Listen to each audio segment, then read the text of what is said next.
In the beginning, there were only the gods.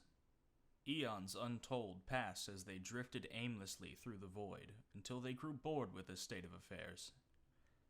In their infinite wisdom, they brought into existence creation, but with creation came discord. The gods disagreed on the nature of things.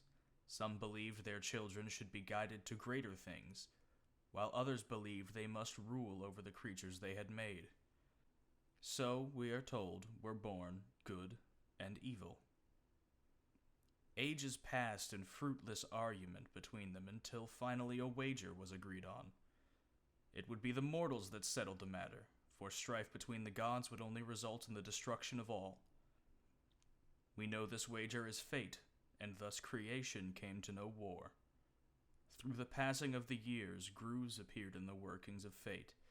Patterns repeated until they came into existence easier than not, and those grooves came to be called roles. The gods gifted these roles with names, and with those came power. We are all born free, but for every man and woman comes a time where a choice must be made. It is, we are told, the only choice that ever really matters. From the first page of the Book of All Things. The sun was setting on a field of corpses. Black passed by a group of orcs building a pyre, nodding absently when they stopped piling up logs to salute. Green eyes swept over the bloodied plains, taking in the devastation the legions of terror had wrought. Campfires were already burning in the distance, sprawled across the hills, and by the sound of it the officers had already distributed the night's ale rations. He would join them in time, but for a little longer he felt the need to stay here. To stand in the middle of what a decade of planning had brought forth. Callow's standing army had been annihilated today, over 2/3 of their number slaughtered before they broke ranks. The Wizard of the West had fled, his power broken. Good King Edward's head had been popped off like a bottle cap by an ogre, and the Shining Prince had been mobbed by a company of goblins until one drew a red smile across his throat. The kingdom of Callow's strength had been crushed in the span of an afternoon, and Black would see to it that it never recovered. "It's getting dark out, Black," the voice came from behind. "You should return to camp." It never ceased to amuse him how a woman the size of Captain could be so eerily quiet. Even decked out in full plate, the olive-skinned woman had been noiseless in her approach. If not for the other senses that his role afforded him, he would never have sensed her closing in. Turning to have a look at his right hand, Black raised an eyebrow when he was presented with the sight of Scribe standing next to the woman in question. Unusual of her to wander onto a battlefield, even one where the fighting was long over. "Soon," he agreed. "Scribe, you have a report?" The plain-faced woman fished out a scroll from the bandolier hanging across her shoulder and handed it to him without a word. Breaking the seal absently, Black unfurled the parchment and scanned the lines. A moment passed until the barest hint of a smile quirked his lips. "That should keep Procer occupied for the time being," he murmured. "By the time the fighting dies down, we'll have the border secure." Handing back the scroll to Scribe, he returned his attention to the battlefield. The companies assigned to the thankless work of burning the bodies would have to work through the night at this rate. He'd have to see about arranging a rotation when he returned to camp, if sufficiently silver soldiers could be produced. A tall silhouette striding forward purposefully caught his attention as the dark-skinned man it belonged to deftly sidestepped a pair of orcs carrying a log twice the size of a grown man.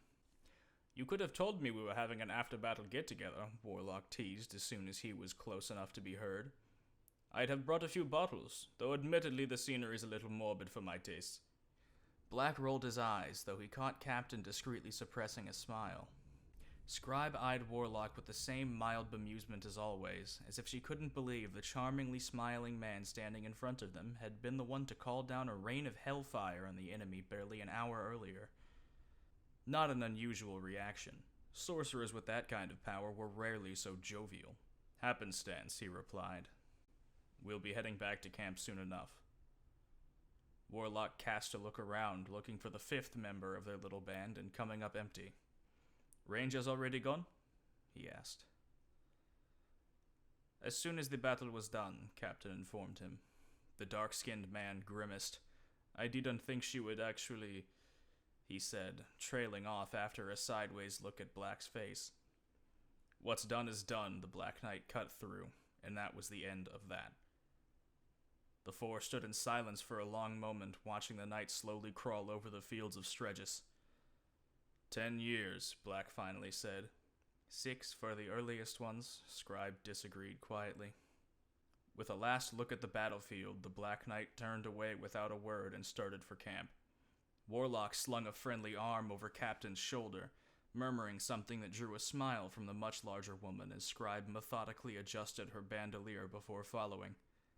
The dread empire of Prace may have won the war, but the clock was already ticking.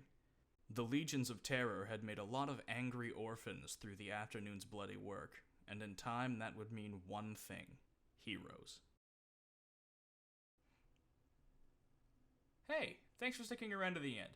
I really love Practical Guide to Evil, and I plan to continue this series, so please like and comment on the video, and subscribe if you want to see more. Also, don't forget to vote for Practical Guide to Evil on Top Web Fiction. It helps spread the word about the series, and it supports the author. So go do that. There's a link in the description. Thanks.